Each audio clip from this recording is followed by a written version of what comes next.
Gönlümde koyup beni kömrünü vurma. Asım olur sekte devrede fani, yanaklarına bölür mekri ve fani. Utanımın gelir topu sopanı, biter gelir ömrüm yine soğurma.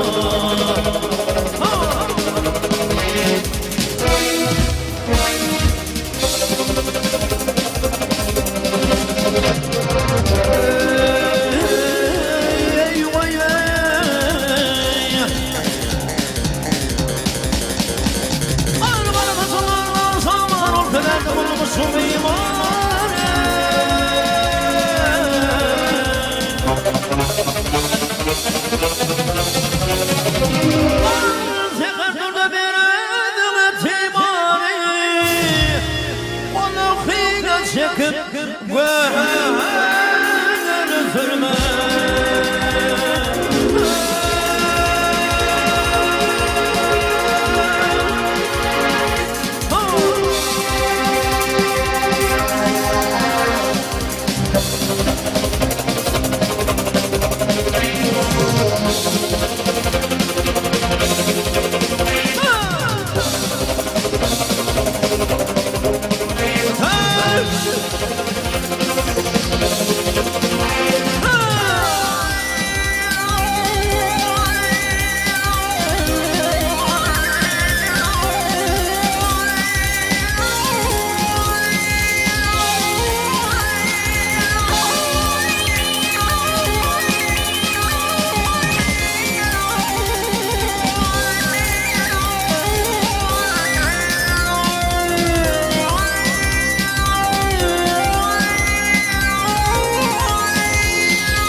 Döndüm rakıyım nurfam olur, döndüm aytayışım dem olur.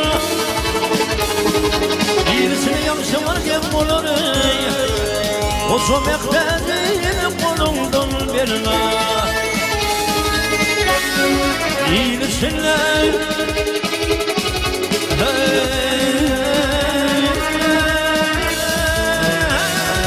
gem olur, o somektedim kolumdan birine. Haber beni